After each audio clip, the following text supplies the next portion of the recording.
Chapter 1. The Curious Death of Lord Halberton. It was a grey and biting morning in November when I returned to Baker Street to find Sherlock Holmes standing by the fire with a telegram in his hand, his brow furrowed in that peculiar expression that indicated a puzzle was forming, piece by invisible piece, in his extraordinary mind. The hearth crackled behind him, the scent of coal smoke faint in the air, but Holmes paid it no mind. His concentration was total. "Ah, Watson," he said as I entered, "you arrive with impeccable timing. A most perplexing message has arrived from Inspector Gregson." He handed me the slip of paper. I scanned it quickly. Lord Halberton found dead in study. Doors and windows locked from inside. No sign of injury. Odd scorch marks on desk. Object of interest. Ornate snuffbox, possibly foreign. Please attend at once. G.I. looked up. "A locked room death, Holmes." With an added flavour of the bizarre, he replied, "You notice the mention of a snuffbox?" "Yes, but surely that's trivial." Holmes gave one of his brief, humourless smiles. "My dear Watson, whenever the mundane is included in a summary of death, it is rarely mundane. Come, the cab awaits." Lord Halberton's townhouse stood on Curzon Street, a grand 3-storey structure cloaked in ivy and whispers of old money. A uniformed constable nodded as we approached the front door, and moments later we were greeted by Inspector Gregson himself, a lean, sharp-eyed man with a moustache like a drawn sabre. "Holmes, Dr. Watson," he said briskly. "Appreciate you coming on short notice. This one's unusual." Gregson led us through a hallway lined with ancestral portraits and thick rugs to the late Lord's private study. It was a large oak-panelled room with bookcases on 3 walls, a heavy desk near the window, and an iron grate fireplace opposite. A globe sat by the armchair, its countenance faded from years of polish and pipe smoke. Lord Halberton's body lay slumped in the chair, head tilted slightly to the right, mouth open as though in mid-sentence. His eyes were wide and glassy. There were no signs of violence, no blood, no bruising, not even a toppled glass or misplaced object. Holmes surveyed the room with that slow, meticulous gaze of his, pausing at nothing, yet missing nothing. "You say the door was locked from the inside?" he asked. Gregson nodded. "Bolted, and the windows as well. We had to force entry with the butler's assistance." "And time of death?" "Somewhere around 10 last night. The servants heard a thud, but thought it was furniture being moved." "Who discovered the body?" "His secretary, Mr. Vale, this morning. The household assumed his lordship had retired early." Holmes moved to the desk. I followed. On the desk, beside a scattering of correspondence and a glass paperweight shaped like a falcon, sat an ornate snuff-box made of dark wood, carved with delicate Eastern patterns. Its lid was slightly ajar. Holmes did not touch it. "Did anyone open this?" he asked. "Not since we arrived," Gregson said. "We found it as you see it now." Holmes leaned forward, examining the snuff-box closely without making contact. Then he glanced at the scorched patch on the corner of the desk.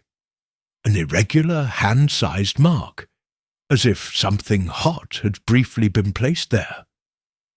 "Watson," he said, "your opinion of the body?" I knelt beside the corpse. The skin was pale, no sign of struggle or cardiac episode, and the pupils were dilated unnaturally. I touched the neck, cold but not stiff. "No trauma," I reported. "No signs of suffocation or stroke. The eyes are peculiar, though.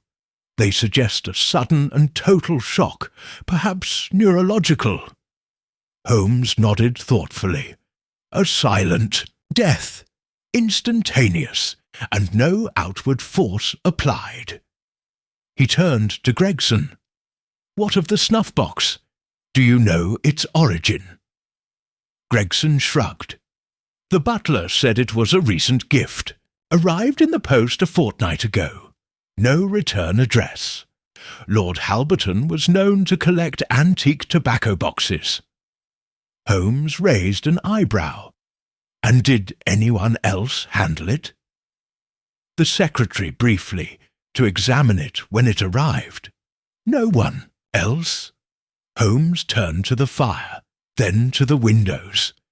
He lifted a finger and traced a faint line in the dust on the sill. There's condensation on the panes, he murmured. Yet this window is marginally cooler than the others. Curious. Holmes, I said quietly, what are you thinking? He gave me that look of restrained excitement I had come to recognize. A storm brewing behind his eyes. I am thinking, Watson, that Lord Halberton did not die by poison, nor by hand, nor even by mechanism. I am thinking that the answer lies within that snuff-box, but to open it would be unwise. He straightened. Gregson, have it sealed and transported in a lead-lined case to Scotland Yard. No one is to touch it, not without thick gloves, and do not allow it near flame, magnet, or machine. Gregson blinked. What the devil have we got on our hands, Holmes? Holmes answered with a tone of grim certainty. Something that whispers death. We exited the townhouse shortly after, stepping into the bitter wind. Holmes lit a cigarette, took a single drag, and let it burn down to the filter without another puff. I waited until we had reached the cab before speaking. You suspect a device? I suspect, Holmes said slowly, an idea housed in an object, delivered to a man who did not understand what he received, and the scorch mark. An emission, a discharge, perhaps chemical, perhaps more exotic. He looked at me. Watson, has it ever occurred to you that the most dangerous weapons may not explode, but whisper? I shivered, and it was not from the cold. Chapter 2. Holmes and the Strange Invitation. The following morning, I found Holmes seated at the breakfast table, his gaze distant as untouched tea cooled beside him. The Times lay folded and unread. Instead, before him rested a curious object, a heavy vellum envelope sealed with a dark red wax crest, its folds pressed so precisely it might have been done with a blade. "You're early, Watson," he remarked without looking up, "and not unwelcome. We've had a visitor." I frowned and removed my gloves. "A client?" "Not quite," he said, tapping the envelope lightly. "More of a correspondent. The letter arrived an hour ago by private courier. No name. The boy who delivered it bore a crimson cravat and vanished before Mrs. Hudson could inquire after his employer." I took the envelope from him and examined it. The seal depicting a serpent coiled around a bell was unfamiliar to me. Beneath it, the script, elegant, sinuous, read only, "To Mr. Sherlock Holmes. Urgent." With Holmes's nod of approval, I broke the seal. "Mr. Holmes, if the whispers have begun, then time is short. The object you examined at Lord Halberton's residence is not what it appears. It must not be opened again, not by you, not by the Yard. To do so would invite repetition. There are 3 pieces. The snuff-box is one. The others are hidden. One lies beneath ash. The other waits where glass once cracked but did not shatter. If you wish to prevent the circle from completing, come to the Viceroy Club at 8 o'clock tonight. Ask for room 9. You must come alone. A friend of the dead. I looked up, unsettled. Holmes, this is either a hoax or a warning of the gravest kind. He steepled his fingers. Or both. You notice the phrasing, the whispers have begun. That's no idle metaphor. Lord Halberton's servants claimed they heard sounds from the study before his death, like soft breathing, though he was alone. And now this stranger claims there are 3 pieces? Holmes rose and moved to the fireplace. Yes, which is consistent with something I observed yesterday, but did not yet understand. He reached into the folds of his dressing gown and retrieved a small notebook. While you were examining the body, I noticed faint indentations on the surface of Halberton's blotter, circles, partially overlapped, as if 3 rounded objects had been placed side by side, but only the snuff-box remained. And the others? I asked. One missing. The other perhaps never delivered, or worse, delivered and already opened. He paused, eyes narrowing. Watson, the death of Lord Halberton was not an isolated event. It was a signal, a resonance from one part of a larger chord. Someone has composed a symphony, and we've just heard the opening note. At precisely 7:15, Holmes left Baker Street alone. He was dressed simply, his coat long and dark, his only adornment a single white carnation pinned to the lapel, a detail that seemed to serve no purpose, except, perhaps, to announce that he was not afraid. Should I be concerned? I asked before he left. You should be observant, he replied, and awake. If I do not return by midnight, you will find me, either at the Viceroy Club, or nowhere at all. I waited, and I watched the clock. 10:11. The fire in our sitting room had burned low, and I had nearly nodded off when I heard the sharp, precise footfalls upon the stairs. The door opened. Holmes entered, hat in hand, collar slightly damp, eyes brighter than I had seen them in weeks. "Well?" I asked, rising. "I have met the composer," he said. "What? Not the murderer, not even the mastermind, but the composer, Watson, the man who first conceived of the whispering snuff-box, or rather, the one who inherited its design." He poured himself a brandy and sat heavily. His name is Ignatius Foyle, formerly of Cambridge, a student of acoustics and Eastern resonance theory, banished for conducting experiments involving harmonic decay on living tissue. I blinked. Good heavens! Indeed, Holmes murmured. Foyle has gone underground, not criminal in the conventional sense, but beyond law. He claims the box was built not as a weapon, but as an interrogation tool. It emits a sequence of low, near-inaudible tones designed to disintegrate psychological resistance. Halberton, it seems, opened the box alone, and the frequencies overwhelmed his nervous system. So he died of sound? Of meaningless sound, Watson. It was not the content, but the absence of meaning. The brain cannot abide a whisper. With no message, it seeks pattern, and when none is found, it collapses. I sat down, shaken. But why send it to Halberton? Holmes's eyes darkened. Because Halberton funded Foyle years ago, then denounced him when the project became too esoteric. This was not merely murder, it was revenge, encoded in a tone. He drew out a small card, marked with a strange sigil, 2 parallel lines intersected by a curved hook. Foyle gave me this. He claims it leads to the second piece. Beneath ash, he said.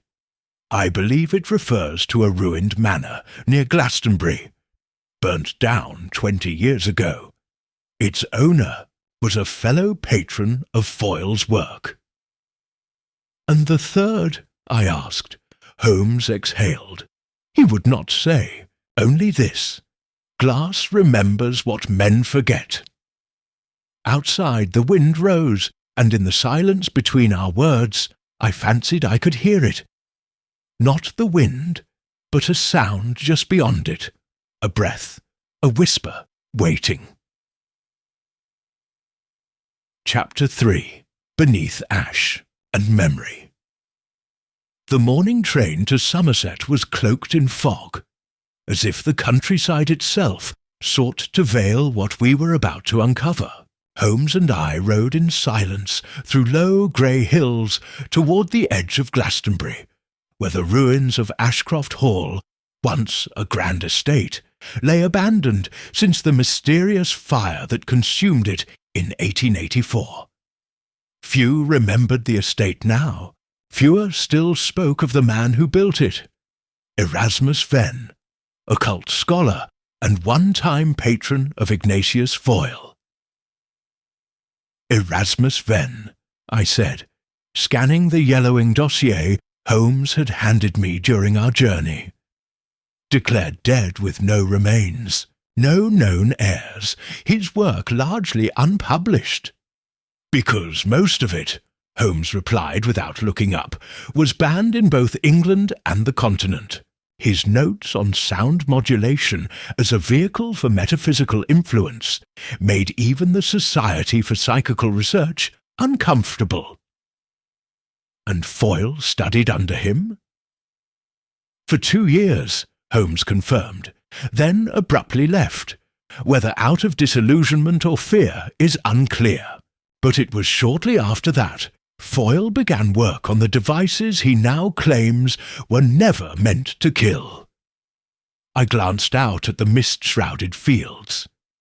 And you believe the second piece lies in the ruins of Ashcroft? Foyle's words were, beneath ash, not metaphor, location. The original experiments took place there. Whatever remains was left for someone, perhaps even for him, to recover. We arrived in Glastonbury just after 10, and hired a trap to take us to the estate. The coachman, upon hearing the name Ashcroft, muttered something about the cursed house, and refused to go beyond the main road. So we walked the final mile. Ashcroft Hall was more ruin than structure. Blackened stone walls rose in fragments from the overgrown earth like the ribs of some long-dead beast. Ivy and bramble consumed the remnants. A wrought-iron gate hung crooked on rusted hinges, and a scorched tree stood sentinel at the centre of what had once been a rose garden. Holmes stood perfectly still for a moment, breathing in the air. "Watson," he said softly, "do you hear that?" I paused. "Only the wind." "Precisely," he said. "Too still. No bird song, no insects. Nature remembers, even when men forget." We passed through the gate and entered what had once been the main hall. Charred beams crossed overhead like skeletal arms. The fireplace was half collapsed. In the centre of the ruined floor, something caught Holmes's eye. A faint depression in the ground, square and regular, partially covered by fallen timber. With silent efficiency, he cleared the debris. Beneath it lay a heavy iron panel embedded in the stone, perhaps a service hatch or a concealed floor safe. Its edges were blackened, and the surface bore an unfamiliar symbol, identical to the sigil Ignatius Foyle had given us. Holmes produced a slender metal tool and pried the latch. Cheerio! Panel groaned open. Below lay a narrow pit, perhaps 4 feet deep, lined with stone, and resting within it, atop a bed of soot and ash, was a second box. This one was longer than the snuff-box, and fashioned not of wood, but dull brass, streaked with dark oxidation. Strange grooves lined its sides, and a single latch held it shut. Holmes stared at it for a long time. "Watson," he said, "do not touch this. Do not even breathe upon it." "I had no intention," I said. He removed a pair of leather gloves from his coat, donned them, and gently lifted the object from its resting place. As he did, a low, resonant hum echoed briefly through the ruin. "Did you hear?" I began. "Yes," he said. "It isn't from the box, it's from the stone. This entire room is still tuned." He examined the grooves along the brass surface. "These are sound channels, not decoration. This box doesn't emit, it responds. It is the receiver." "Receiver of what?" "Of the psalm, Watson. That infernal sequence of tones that Foyle and Halberton believed would unveil some hidden truth, or obliterate the mind in its seeking. The snuff-box we found first was the source.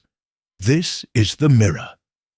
He wrapped it carefully and stowed it in a lead-lined case we had brought for the purpose. "And the third?" I asked. Holmes hesitated. "I believe the third is the key. Neither emitter nor receiver, but conductor. A device not for one man's mind, but for many. Where is it?" He looked away. "I don't know." We left the estate shortly before dusk. As we passed through the outer gate, Holmes paused again, staring back at the ruin. "Do you recall what Foyle said?" he asked suddenly. "Glass remembers what men forget. Yes, he was not speaking of metaphorical glass. He meant it literally. There is one structure in London known for a great sheet of glass, cracked but not shattered, during the great storm of '93. The conservatory at Southbank?" I guessed. Holmes nodded. It was built atop the old chapel of St. Bride's Hollow, which itself was said to house a choir of mirrors. He gave a grim smile. "And I believe that is where our third piece waits." Chapter 4. The Choir of Mirrors. By the time we returned to London, the sky had taken on that familiar yellow-grey hue that precedes snow, though the air was oddly still.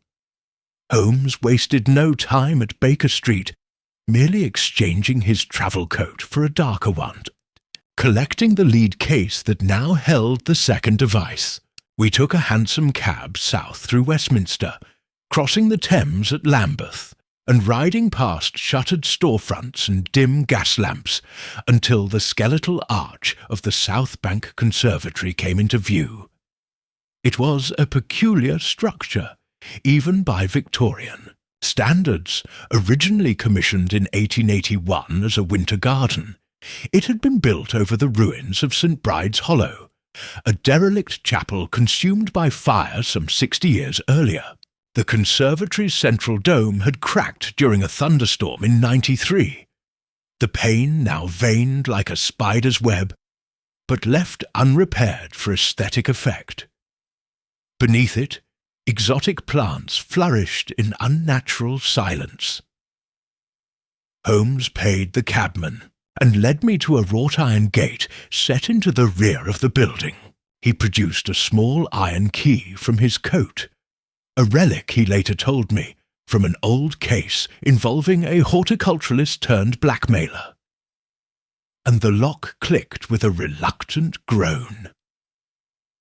We stepped into a corridor of glass and stone. Lanterns flickered, barely illuminating the walk. Ferns cast long finger-like shadows across our path, and a low mist coiled about our ankles. Holmes turned sharply toward a door marked Maintenance, Authorized Staff Only. "This way," he said. "The chapel foundation lies beneath this wing. Its crypt was never removed, only bricked off." The door yielded easily to his pick, and we descended a stone staircase into blackness. The air grew colder with each step, and my breath began to fog. At the bottom, the corridor turned sharply. A rusted plaque, affixed to the wall with nails long corroded, bore the words, "Bride's Hollow Choir Room. Closed by order of the Diocesan Council, 1832. Holmes produced a lantern. "This," he said, "is where our third piece waits." The chamber we entered was not large, but it possessed a peculiar architecture. The ceiling was domed, and the walls bore alcoves where ancient mirrors, clouded, fractured, some intact, had been installed like icons. In the centre of the floor, a stone pedestal stood beneath a shaft of refracted moonlight from the broken dome above. Resting upon it was the third object. Unlike the other two, this one was unmistakably modern. An angular metallic device, almost like a tuning fork fused with a snuffbox, but shaped in a crescent arc.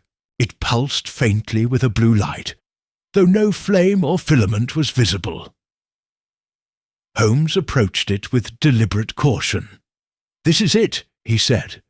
"The conductor, the device that links the source and receiver and turns them into a circuit. Alone each is inert. Together they broadcast." "To what end?" I asked.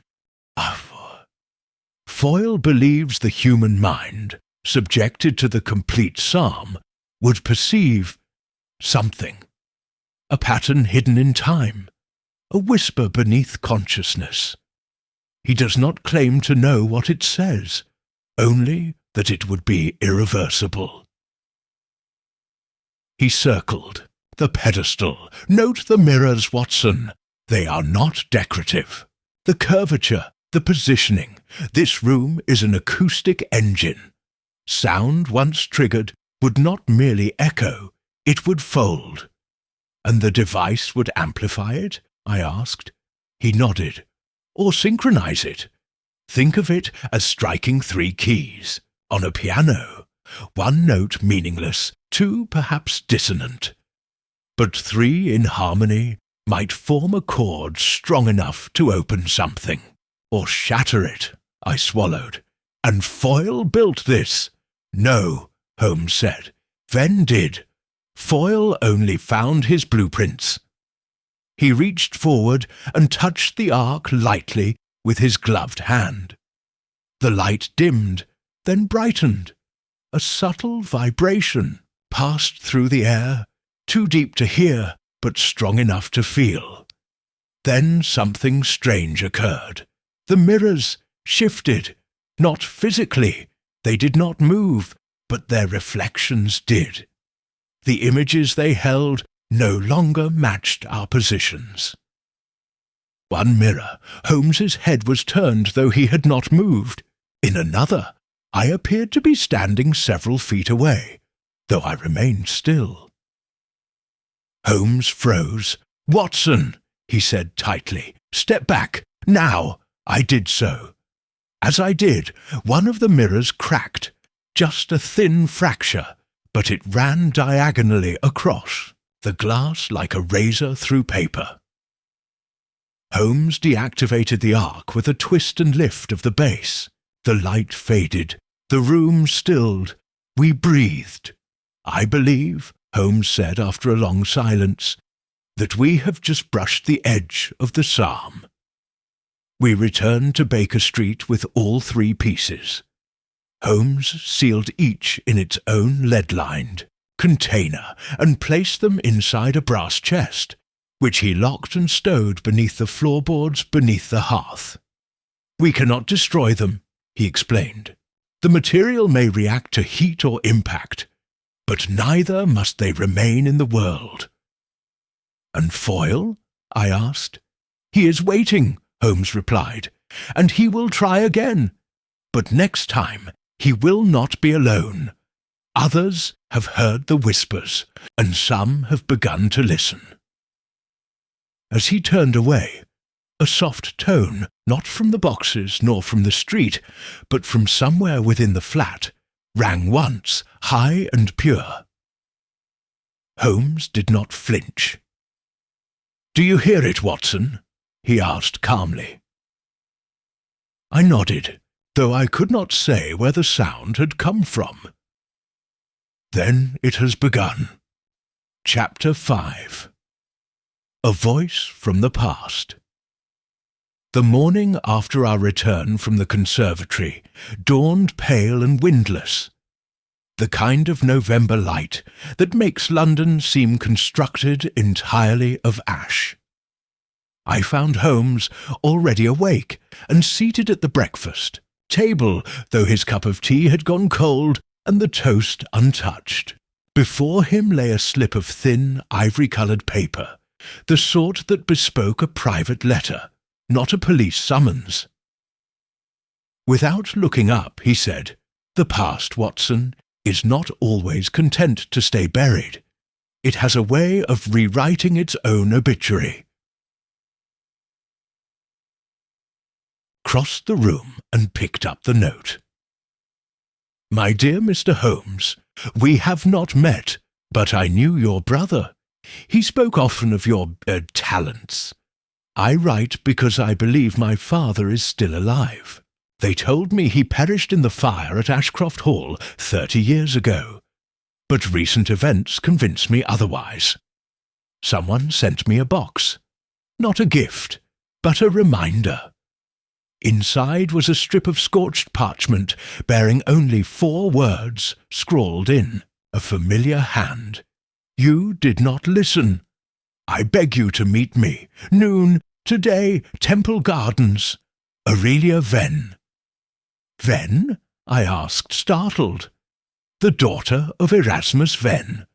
Holmes nodded.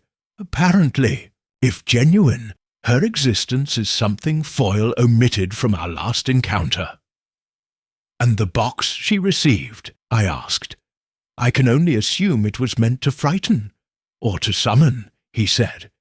"The phrase, 'you did not listen,' is key. The psalm again, but aimed now not at scholars or patrons, but at bloodline. At noon, we arrived at Temple Gardens, just as the bell from the nearby chapel tower finished striking 12. The gardens were quiet, a few barristers strolling in the distance, their robes billowing like sails in the breeze. At the far end of the lawn, beneath a bare-limbed plane tree, stood a woman dressed in deep blue, her back to us. Holmes approached her with measured courtesy. "Miss Aurelia Venn." She turned. She was perhaps in her mid-30s, with sharp cheekbones and eyes that carried the unmistakable weight of unspoken knowledge. She inclined her head. "You must be Mr. Holmes. And Dr. Watson."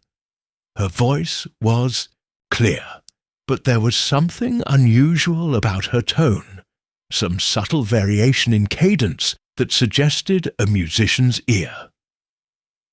Holmes gestured to the bench. "Shall we?" She sat. We followed. "My father was declared dead when I was 4, she said without preamble. "But I remember his voice. It was like no other. He used to hum strange melodies, never quite songs, but not noise either. After the fire at Ashcroft Hall, they said there was nothing left. No body, no trace, only soot and silence.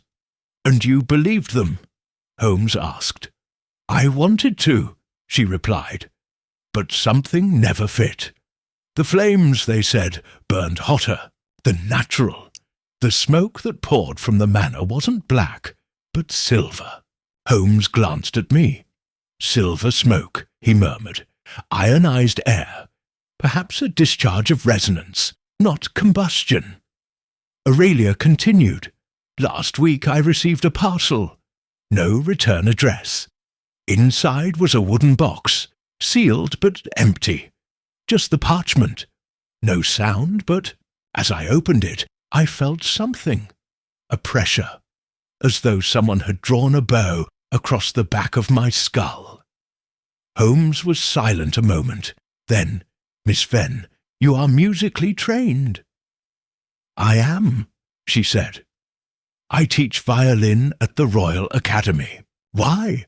"Because you, more than others, would be attuned to harmonic interference. The boxes, we believe there are 3, are designed not to say anything, but to make the mind seek meaning. You were not the first to receive one. And you will not be the last," she stiffened. "Then you believe he's alive?" Holmes's expression softened. "I believe Erasmus Venn may have become something else. If he survived the fire, it was not unscathed. We suspect he attempted to perfect the psalm, his life's work, by building 3 instruments, one to emit, one to receive, one to unify." She was quiet for a long time. "When I was a child," she said at last, "he warned me never to hum what I could not explain. Notes are not innocent, he told me. They are spells that forgot they were spells." Holmes stood. "We need your help, Miss Venn." She looked up. "In what way?" "There will come a time, soon, when the psalm may sound again. Not as a fragment, but whole. When that happens, we must have someone capable of hearing it without losing themselves. Someone who remembers the origin, not merely the effect," nodded slowly. "You want me to listen?" "Yes," Holmes said, "to remember what the composer forgot." That evening, back at Baker Street, Holmes retrieved the 3 lead-lined cases and laid them out upon the carpet. Each box, emitter, receiver, conductor, was now accounted for. "They must be kept apart," he said, "but they must also be understood." "And Aurelia?" I asked. "She is the key," he replied. "Not to the device, but to the mind. It targets. She may carry the original signature of the psalm in her memory, perhaps even subconsciously. That makes her invaluable, but also vulnerable." Holmes looked at me gravely. "Yes, and I believe the next attempt will be made, not through the psalm, but through her." Chapter 6. The man in the velvet hat. It was a bleak Thursday when the first shadow fell. Holmes and I had returned from a meeting with Inspector Gregson at Scotland Yard, where we'd quietly arranged for the 3 devices, now stored in sealed cases, to be placed in separate vaults under constant watch. Gregson had questioned none of Holmes's peculiar requests, having witnessed enough of his genius to defer without argument. Yet even he looked perturbed when Holmes muttered under his breath, "Do not let them hear each other." As we ascended the stairs to 221B Baker Street, Mrs. Hudson met us at the landing, wringing her hands in a way I had come to associate with unease. "A gentleman came calling an hour ago," she said, her voice low, "left no name, only this." She handed Holmes a business card, thick, ivory-hued and edged in gold leaf. The print was ornate and theatrical. M. Thespian Varro Collector of Rarities Memories. curated, secrets retrieved on the back in an elegant scrawl, for the preservation of the final tone. Come alone, midnight, Tower Vault, Bank of St. Cyprian. Holmes stared at the card for a long time, then slipped it into his breast pocket without a word. Who was he? I asked Mrs. Hudson. Tall, she said, elegant, wore a velvet hat and gloves, spoke softly, smelled faintly of cedar and something else. Burnt feathers, if I had to name it. I didn't like his eyes, Mr. Holmes. They didn't blink. That night, Holmes prepared as he always did before entering dangerous terrain. Methodically, precisely, without flair. He carried no weapon, save his mind, and his only concession to precaution was a thin glass ampule he slipped into his coat lining, a nerve suppressant he had used once in India to silence auditory hallucinations during fever. I don't like this, I told him as we walked to the cab. That makes two of us, he replied, but you're still going. Of course, the man in the velvet hat did not seek our attention for sport. He seeks alignment, and we must find out what he wants to align. I began to protest, but Holmes held up a hand. If I'm not out by 1 o'clock, notify Gregson. He knows which vault. The cab rolled away into the mist. Midnight found Holmes at the gates of the Bank of St. Cyprian, a forbidding Gothic structure flanked by gas lamps whose flames flickered blue. The vault beneath, Tower Vault, had not been used in nearly 3 decades, originally built to hold rare manuscripts and ecclesiastical artifacts. It had long since fallen into disuse. Its very abandonment made it attractive to certain elements seeking secrecy. Holmes descended through a side entrance, his steps echoing in the stone corridors. The passage narrowed, and the scent of mildew mixed with something more acrid. Ozone, perhaps, or old resin. At the far end, a faint light gleamed through a crack in the iron vault door. He pushed it open. The chamber was circular, its walls lined with iron safety boxes, most long empty. In the centre stood a man dressed in a long charcoal coat and velvet hat, just as Mrs. Hudson had described.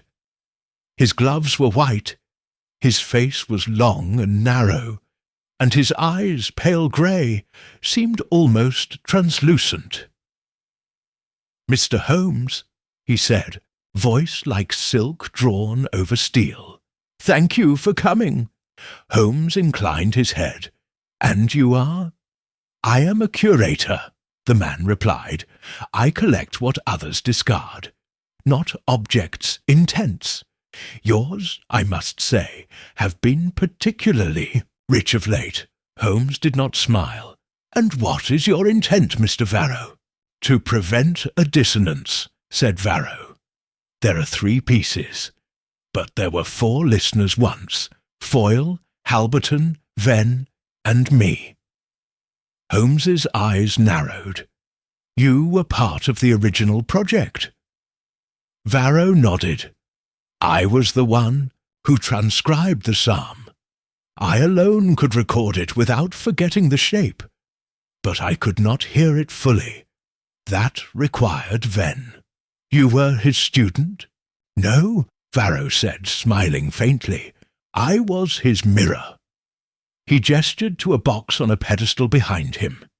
It was unlike the others, a triangular prism made of obsidian and brass, humming faintly even in stillness.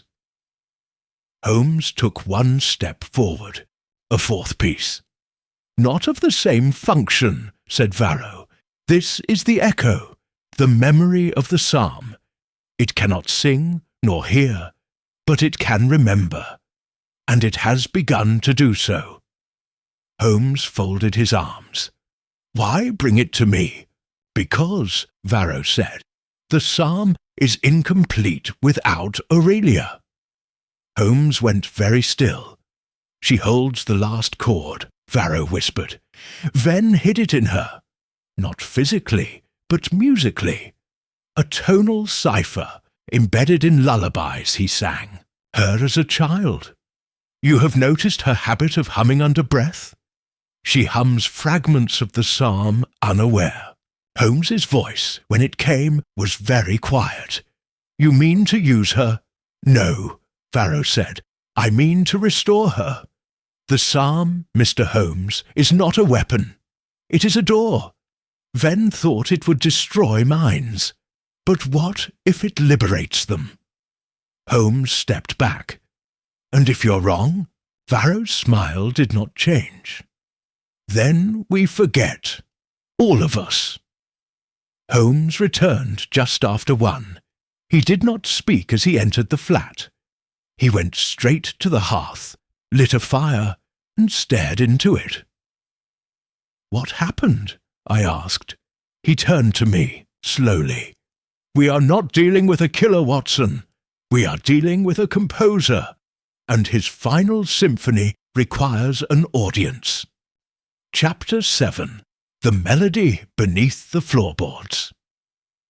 2 days passed in uneasy quiet. Holmes withdrew into himself. His violin remained untouched, and he made no effort to seek new cases. He spent most of his time at the fireside sketching diagrams of harmonic structures or tapping patterns onto the armrest of his chair. He slept little. Once I found him bent over a metronome, adjusting the swing weight with surgeon-like precision while humming under his breath. It was not his usual hum. The tone was higher, slower, repeating in triplets, a haunting, half-familiar motif. When I asked what it was, he looked up blankly. I don't know, he replied. I think it's hers. He meant Aurelia Venn. On the morning of the 3rd day, Holmes received a telegram. It bore no signature. The echo has changed key. The girl must not remember too soon. If she does, the psalm will sing itself. Holmes stared at the message for a long moment, then strode to the hidden floor panel beneath the hearth. He retrieved the conductor, the 3rd device, and placed it on the sitting-room table. It remained silent, inert. Watson, he said, we must determine whether the melody she hums is instinct or design. You think her father programmed her? Holmes tilted his head. Not like a machine, no. But music is the oldest language, Watson, and its phrases can hide in lullabies and nursery songs. Venn may have embedded the psalm's seed into her memory, not to activate it, but to protect it. From whom? Perhaps even from himself. That afternoon, Aurelia arrived at Baker Street by Holmes's invitation. She wore a plum-coloured coat and carried a worn satchel containing sheet music and a slender, polished violin case. Her eyes, though calm, betrayed a tension I had not seen during our last meeting. Something has changed, she said, before we could even greet her. Since we last spoke, I've begun hearing the melody in my sleep. Not just humming, but voices, a full harmony. Holmes gestured for her to sit. Tell me everything. I dream of a room, she said. A round room with mirrors. Here 3 tones played in sequence. Then a 4th, one I cannot name. It doesn't belong to the others, but when it arrives, everything aligns. In the dream, I try to sing it, but I wake before the final note. Holmes nodded slowly. That is the 4th tone. The final chord Venn never completed. because only you can resolve it." He retrieved the conductor from the table and set it gently in front of her. "This is one of the 3 pieces," he explained. "It neither emits nor receives. It resonates. If you hum what you recall, even faintly, it may respond." Aurelia hesitated, then removed her violin and tuned it quickly. She played a simple 4-note motif. Soft, halting, fragile. The box vibrated, only slightly, but enough to rattle the bass. Holmes leaned forward, again. This time she played with more confidence. The same motif, but the 4th note lingered, longer, higher. The box glowed. A pale blue line appeared along the seams, humming faintly in reply. "Stop," Holmes said, but not sharply. "That is enough." Aurelia lowered her bow, breathing heavily. "I don't remember learning that," she whispered, "but it feels mine." Holmes rose and began to pace. "You are not just the key, Miss Venn. You are the archive. Your father hid the psalm in your memory, segmented through early childhood routines, waiting for the correct harmonic triggers. That final tone, it's not dangerous because it completes the melody. It's dangerous because it begins it." I frowned. "I don't follow." Holmes turned to me. "The psalm is not an end, Watson. It's a loop. Once all 4 tones align, the melody will repeat automatically. Any person within earshot may begin to replicate it subconsciously. It is quite literally contagious." I stood startled. "Then it's not music. It's a mimetic virus." "Precisely." Aurelia rose to her feet. "You mean if I remember the last note, others could start humming it too?" "Even without knowing why," Holmes said gravely. "That is why the devices were separated, not to protect the psalm from the world, but to protect the world from the psalm." She backed away from the table, shaken. "But I already know it," she whispered. "In pieces. What if I can't help it?" Holmes was silent a long moment. "Then you must forget." She looked at him with dawning horror. "You want to erase it?" "I want to preserve you," he replied. "The melody must not pass through you to others. You are the mirror, not the megaphone." I stepped between them. "Holmes, surely there's another way." "There isn't," he snapped. Then, softening, "Not yet, but perhaps we can buy time." That evening, Holmes and I sealed the conductor back beneath the hearth. Aurelia remained at Baker Street under our protection. As she slept, Holmes placed a phonograph needle into a silent groove and set it spinning, not to record, but to observe the hum of the flat. "Even silence has pitch," he murmured. I stared at the device. "Is it humming again?"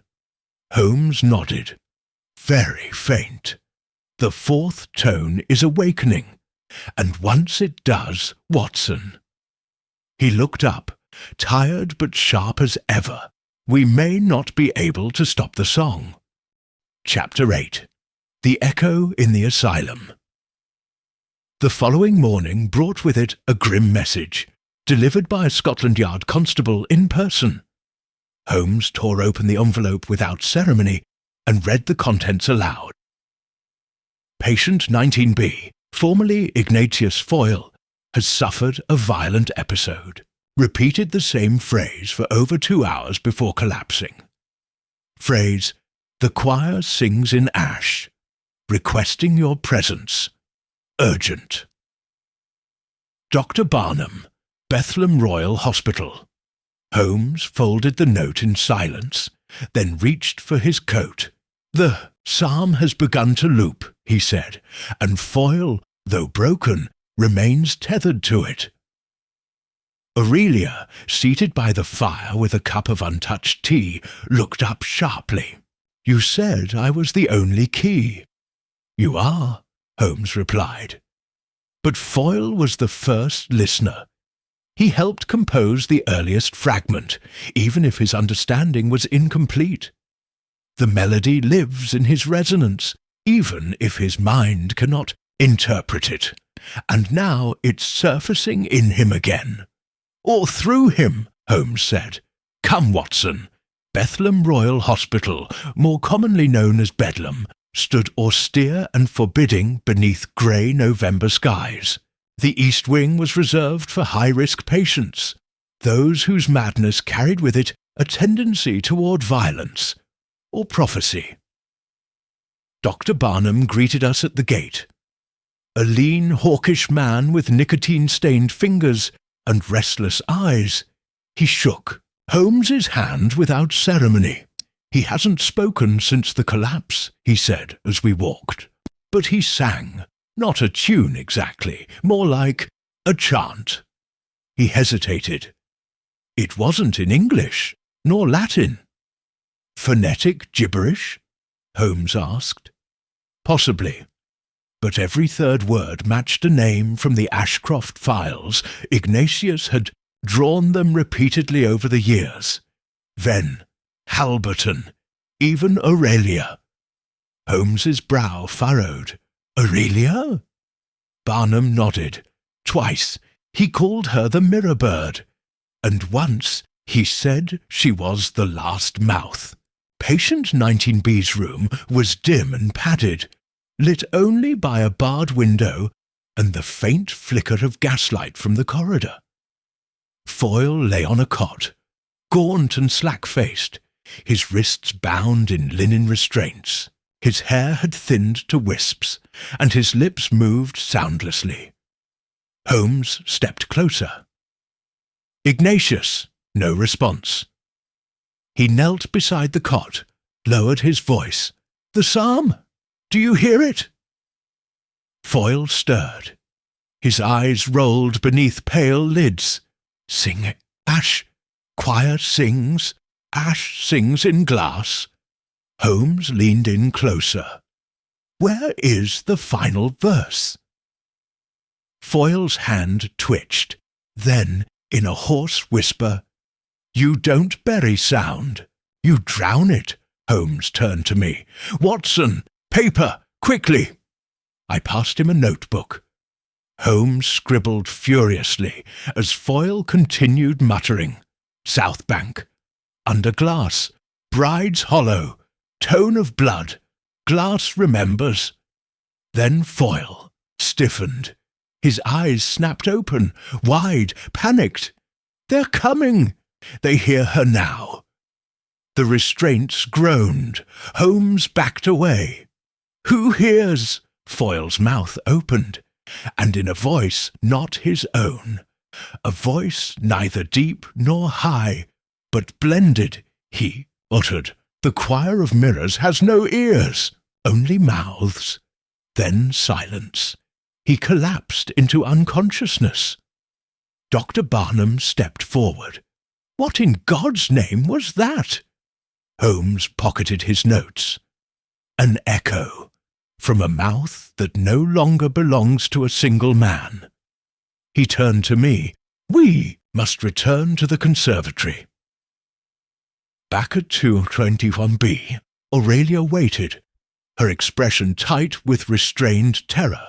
As Holmes explained what had happened, her hand unconsciously drifted toward the tuning pegs of her violin, adjusting them with delicate precision, as if to ensure the instrument remained in tune with her own fraying thoughts. He spoke in riddles, she asked.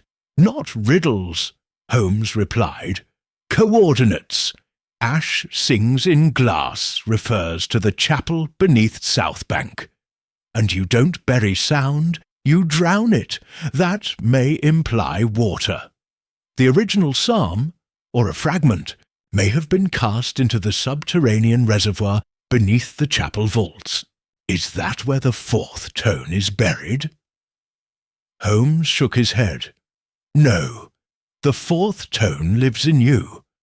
But if the psalm repeats, if others are beginning to recall it without exposure, we're dealing with something that has transcended memory. It's now an echo seeking hosts. He rose, pacing. Imagine a melody so pure, so mathematically complete, it begins to self-propagate. A virus in sound. Foyle was the first infected.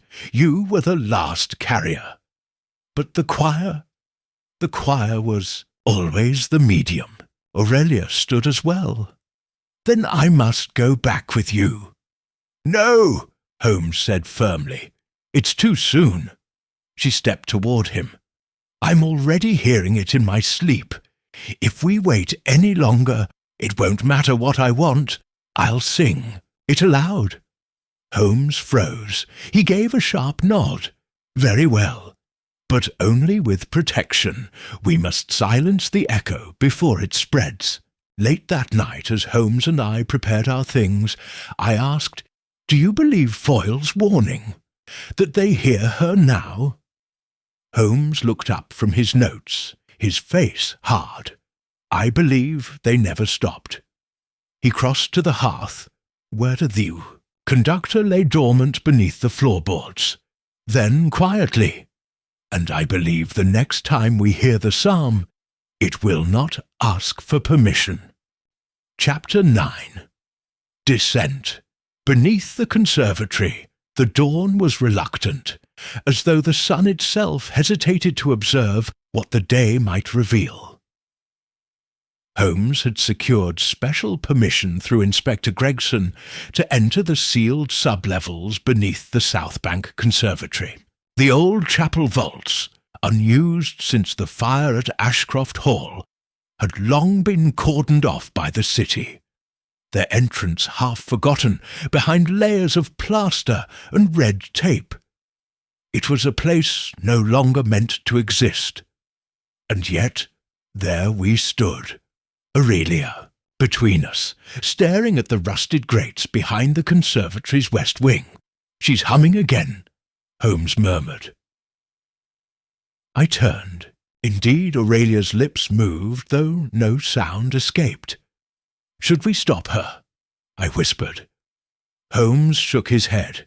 No, the melody is stabilizing. If we interrupt her now, the dissonance could backlash. Let her finish the sequence internally. Maya knelt and applied a tension key to the gate lock. With a click, the iron door shuddered open, revealing a narrow stone stairwell that spiraled into the bowels of the city. Cold, damp air rose to meet us, tinged with the earthy scent of mildew and something older. Petrichor steeped in memory. Aurelia spoke for the first time. He brought me here once. My father. I was only 6. I thought it was a dream. Holmes offered her his arm. It wasn't. We descended with lanterns in hand. The passage grew tighter, more oppressive. Cracks in the masonry oozed slow trickles of groundwater, and from somewhere far below came the soft, rhythmic drip of moisture meeting stone. After nearly 20 minutes, we reached a wide platform framed by crumbling archways. The tiles beneath our feet were glazed in silver and blue, fragments of a once ornate mosaic, and in the centre stood a dais of black marble, upon which rested a box. Not a box, the original. It's humming, Aurelia said, her voice hushed. Holmes stepped forward and crouched beside it. Unlike the other devices, this one bore no visible seams or hinges. It appeared seamless, grown rather than constructed. The hum it emitted was low, pulsing, and unmistakably musical, not in pitch, but in intention. The prototype, Holmes said, the seed from which the other 3 were made. I approached cautiously. Why would they leave it down here? Because no vault on earth could contain it, Holmes answered. It's not a machine, it's a resonator. It reacts to thought, to memory, to harmonic recall. That's why Aurelia draws near it now. It recognizes its own. Suddenly, Aurelia gasped. Her eyes rolled back for a moment. She clutched her head and dropped to one knee. Aurelia, I called out, rushing to her, but Holmes held me back. Wait, he said. She's aligning. As if confirming this, the box began to respond, its low hum rising in subtle intervals, modulating upward in perfect fifths. Aurelia's breathing grew shallow. Then she began to speak, not in full words, but in syllables, strange and lilting. Sulman, Dre, Eason, La. She placed her hands on the top of the box. The hum ceased. Silence fell like a curtain, then a sharp click. Seam appeared across the surface of the cube. Slowly, it opened, like petals unfurling, revealing its contents. Inside lay a single sheet of parchment, perfectly preserved. Upon it were 4 bars of musical notation, clearly written in Ven's hand, and beneath it just one phrase, penned in ink so dark it seemed burnt into the page. The psalm was never meant to be sung alone. Holmes stepped back as if struck. That's why it fragmented, he said. Why it broke foil. The psalm is polyphonic. Each listener was meant to carry only a portion. Together, the fragments stabilize. Apart, they echo. I frowned. Then what happens if it is sung whole? Aurelia stood slowly. I think it begins again. Holmes turned to her sharply. You remember? Not all, just enough. My father taught me the final sequence. Not to activate it, but to correct it. He feared what would happen if someone else tried to complete it without understanding the key. And the key is you? No, she said softly. The key is silence. Suddenly, from above, a sound, footsteps, several, rapid, echoing. Holmes pulled us into the shadows just as 3 figures in dark coats descended the stairwell.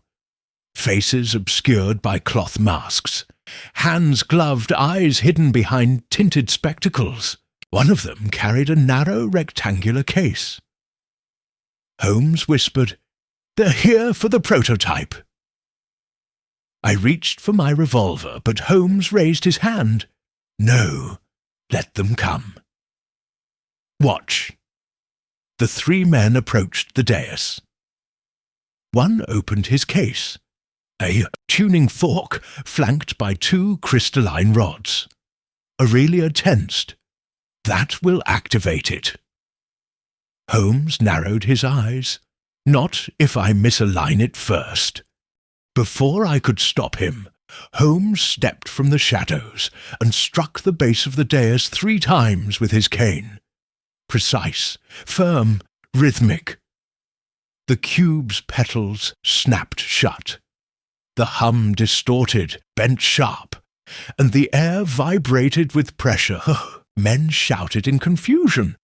One dropped the fork, another clutched his ears. Then the resonance ceased.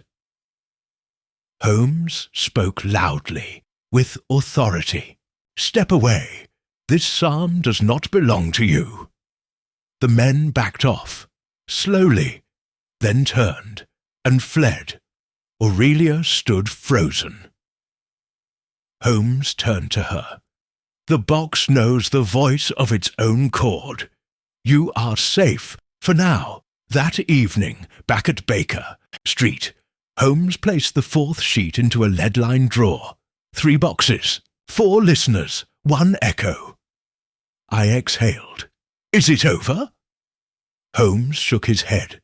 No, But we've bought ourselves silence, and in the corner of the room Aurelia began to hum. Not loudly, just enough. And somewhere beneath the floorboards, the conductor hummed back. Chapter 10. The Harmony That Waited. The next morning dawned with an eerie stillness across Baker Street. I awoke to the sound of measured pacing from the sitting room above. It was Holmes, restless. He had not slept. The fourth sheet of notation, the lost fragment of the psalm, now lay on his writing desk, weighed down at its corners by his old chemical flasks. It remained untouched, unread aloud, as if the ink itself might sing if stirred. Aurelia was gone. Holmes noticed my expression before I could speak. "She left just after 4, he said quietly, not looking up. "Didn't take the violin. That was telling." "Where did she go?" "Where all final tones go, Watson. Back to the beginning." "You think she's returning to Ashcroft?" Holmes nodded. "To the chapel, or rather, to what lies beneath it.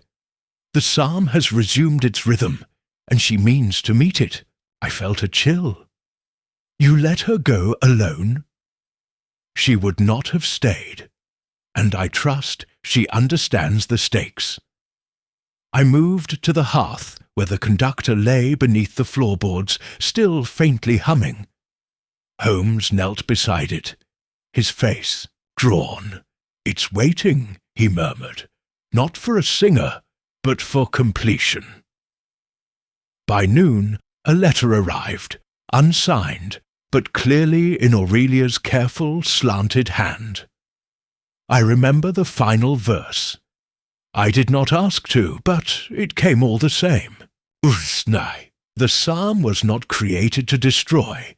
It was created to replace. My father feared the world forgetting itself. So he wrote a melody no one could unhear. It is not meant to be beautiful. It is meant to endure. I will not sing it, but I will listen once, so no one else has to. She had enclosed the location, the Ashcroft ruins beneath the west transept at dusk. Holmes stood and reached for his coat without a word. He moved with solemn precision. No urgency, no panic, only purpose. As we stepped outside, a light rain had begun to fall. "The psalm was meant to endure," he repeated quietly. "But memory is the sharper instrument. Let us hope she remembers. How to forget?" The ruins of Ashcroft Chapel had long since been absorbed by ivy and earth. Only the scorched outline of the foundation remained, surrounded by rusting iron gates and wind-scattered leaves. As we approached, the stillness deepened. Even the birds had fallen silent. Aurelia was already there, standing atop the old stone altar. The sheet music from the cube was in her hand. She did not look up. "There's a chamber beneath," she said. "My father used to come here after his lectures. He believed the acoustics down there helped him hear between the notes." Holmes nodded. "The echo chamber." She turned to us then, eyes calm. "I'll go alone.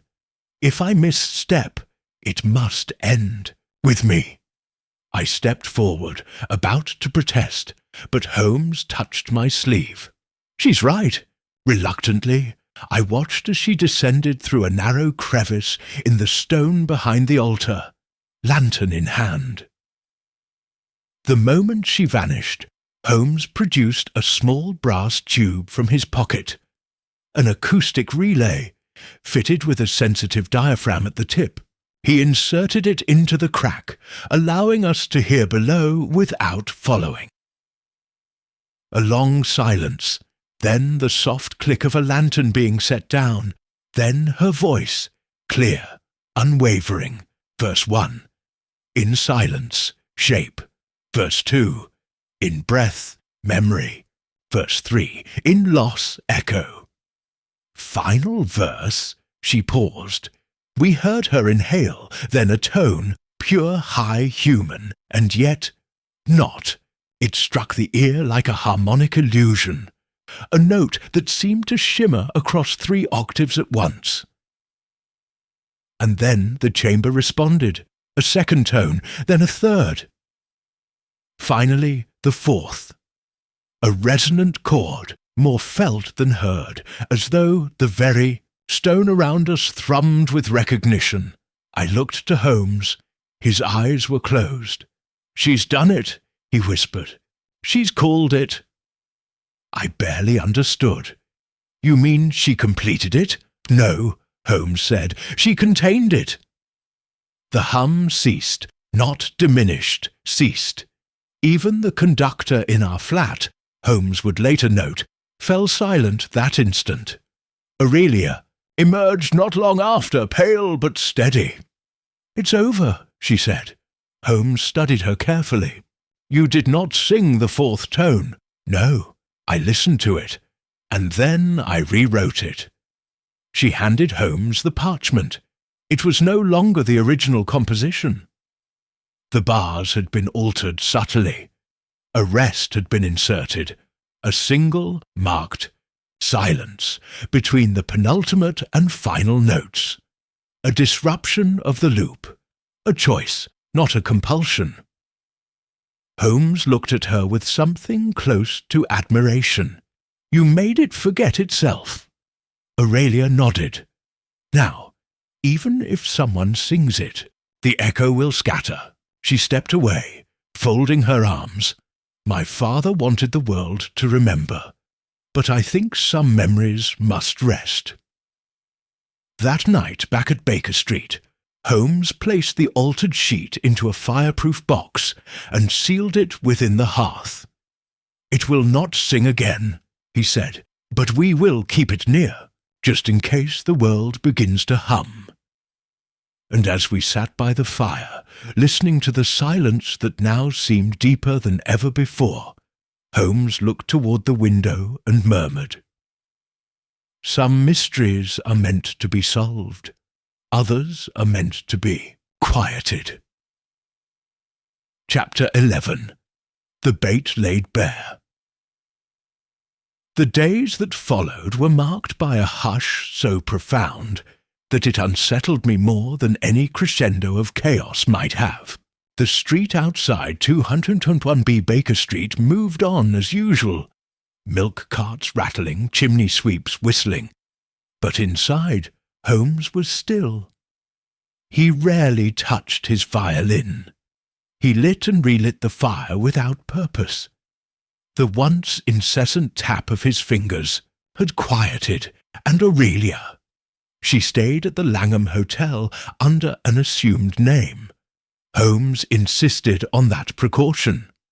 It is not over, he said to me on the 3rd morning.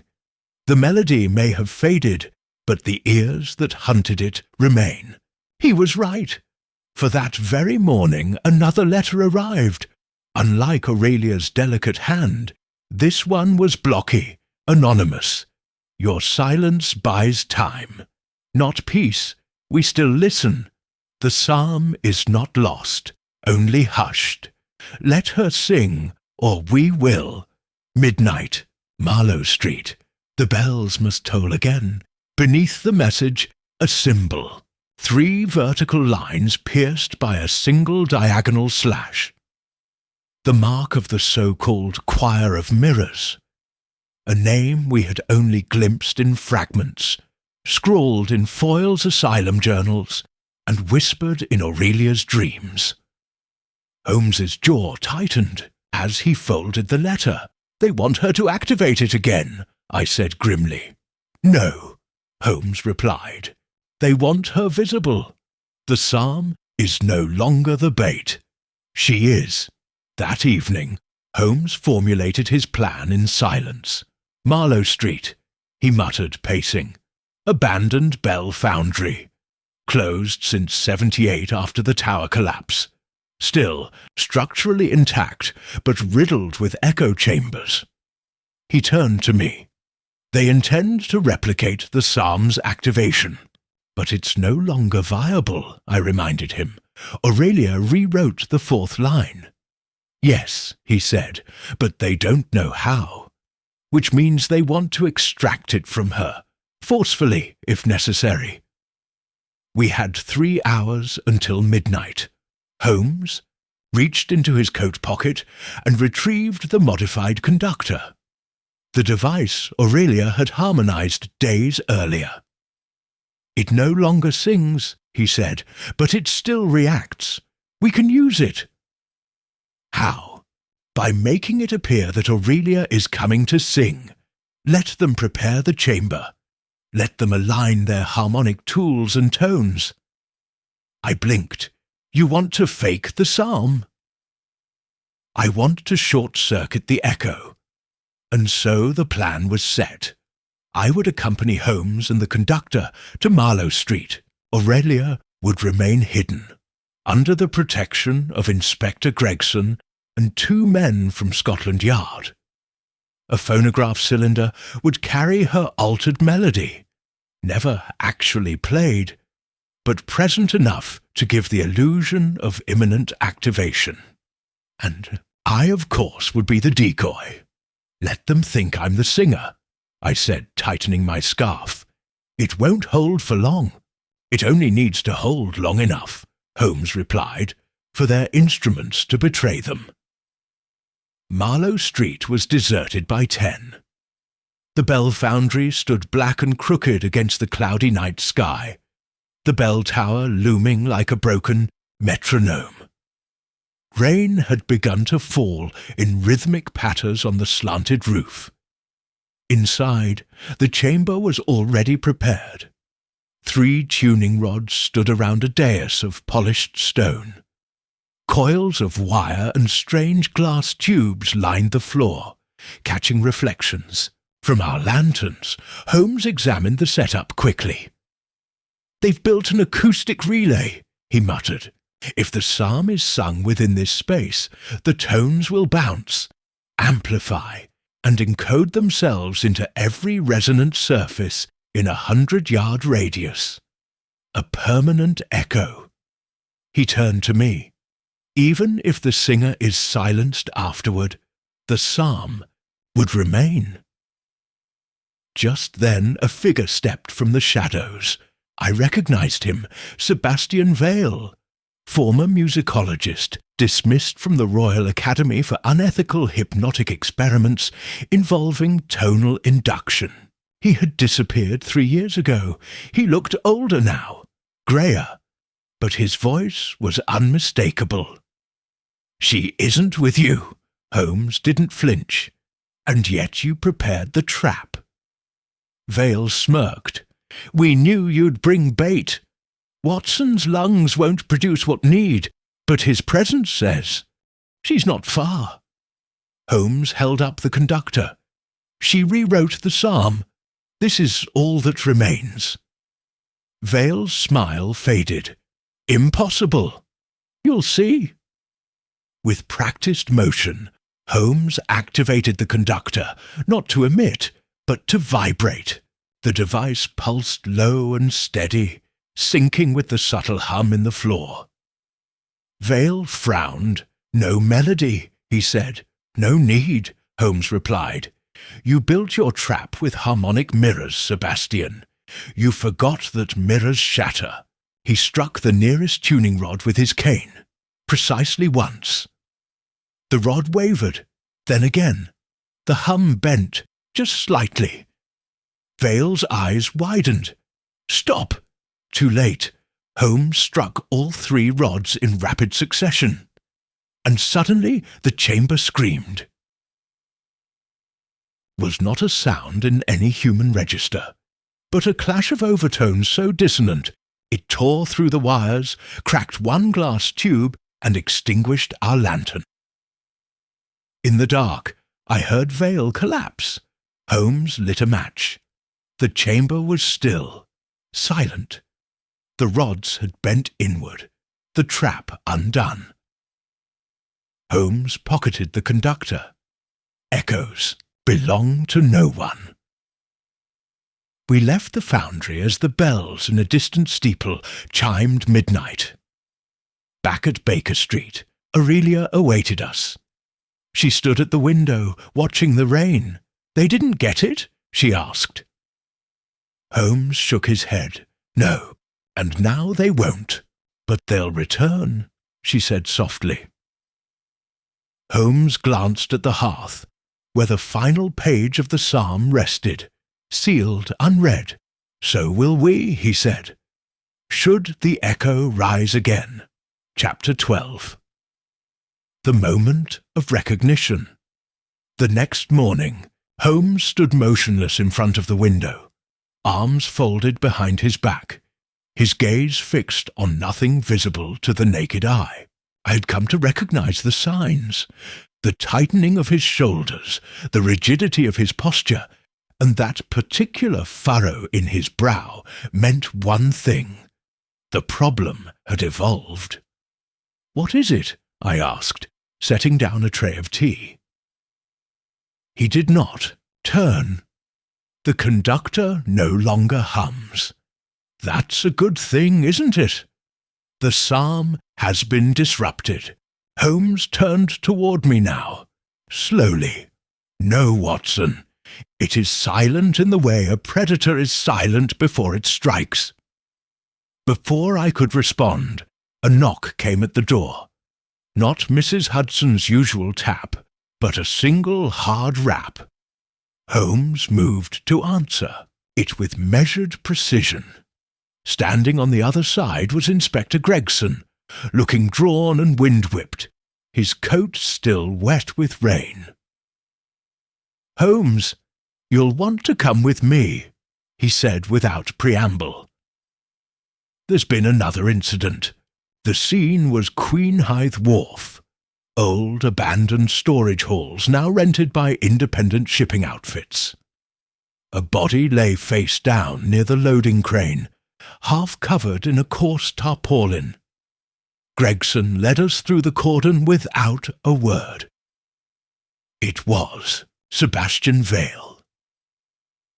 The man who had constructed the acoustic trap in the Marlow Street foundry now lay dead, his eyes open and mouth frozen in what could only be described as a gasp of reverence.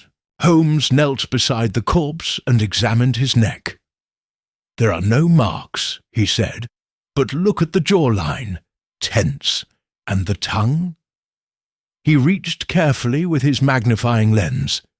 "It's lacerated. He bit it during seizure. Violent, muscular reaction. Likely auditory hallucinations." Gregson grunted. "No blood at the scene. No sign of struggle, just dropped dead." Holmes stood and surveyed the alleyway. "Did you search his belongings?" Gregson motioned toward a small crate by the wall. Inside were two items, a cracked tuning fork and a phonograph cylinder. Holmes examined the fork first. "This is warped." He tried to resonate something again, but the vibration backfired. Then he held up the cylinder. "No label?" Gregson shook his head. "We've not played it." "Good," Holmes said. "Let's not. Bring it to Baker Street. I'll examine it in a controlled acoustic chamber."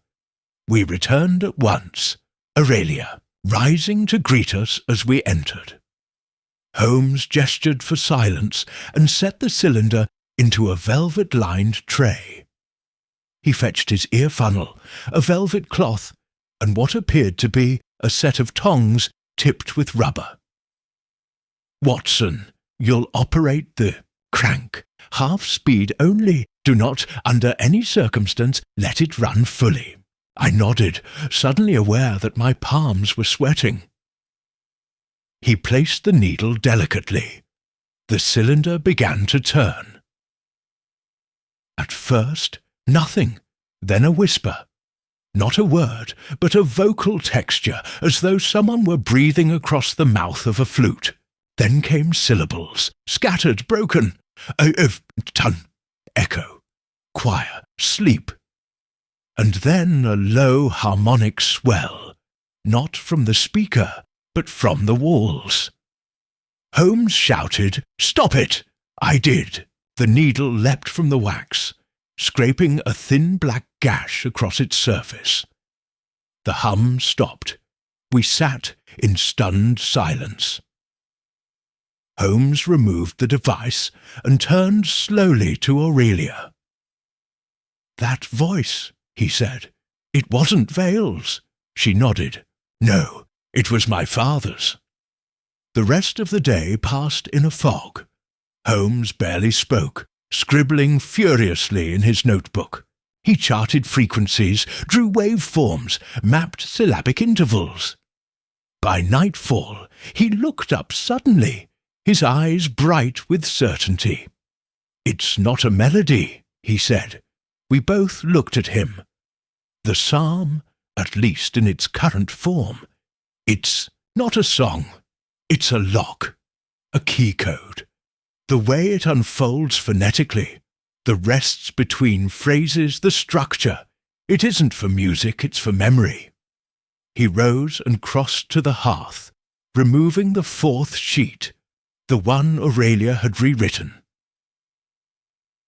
"She didn't change the harmony," he said. "She changed the access pattern. She introduced silence at the critical threshold." I blinked. But to what end? To seal something. He turned to Aurelia. "And now someone is trying to unseal it." She looked pale. "My father's voice was recorded decades ago. How could they have obtained it?" Holmes's expression darkened.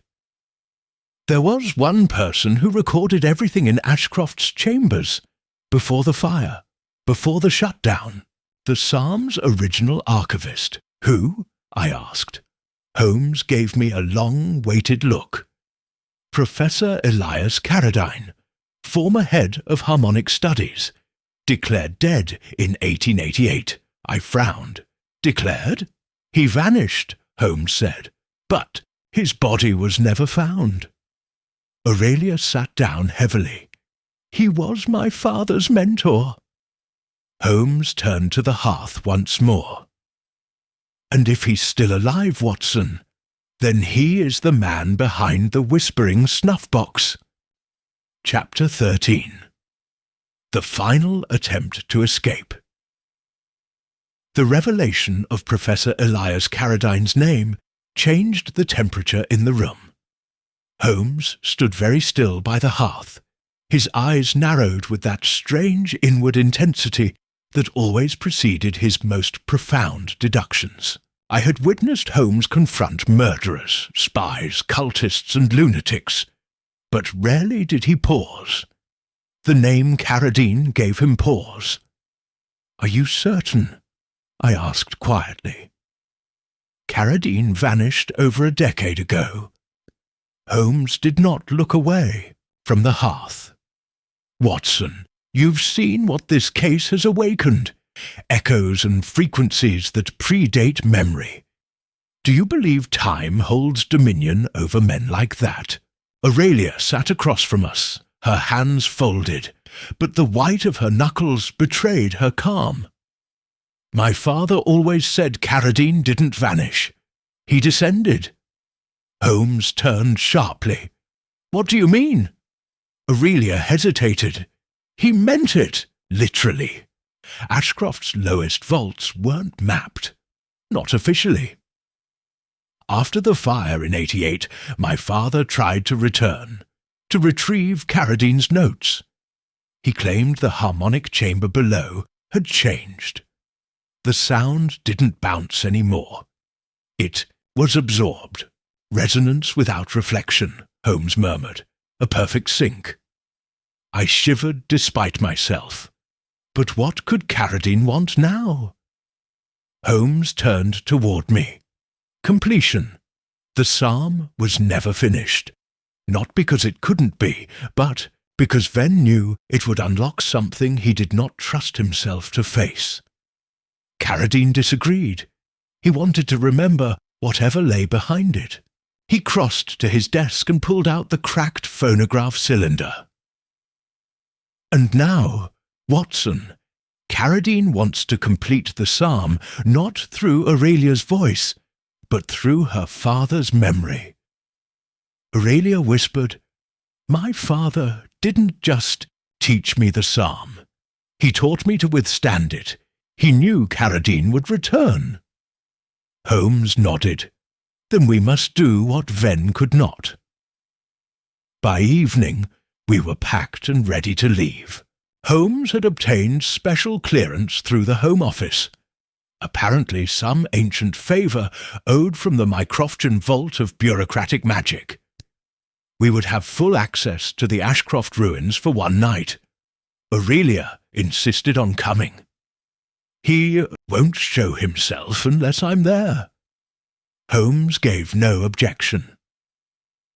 As our cab rattled through the wet, cobbled streets, Holmes sat in silence, eyes closed, lips moving in time to a rhythm I could not hear. "What are you calculating?" I asked. "Threshold, intervals," he said, "and fail-safes." The Ashcroft ruins loomed in the fog like the fossilized remains of a cathedral. The main chapel was little more than scorched stone, the rest consumed by ivy and damp rot. But Holmes moved with confidence, leading us toward a stone stairwell near the crumbling west transept. He turned to me. "Watson, we must descend alone. No Yard, no Aurelia.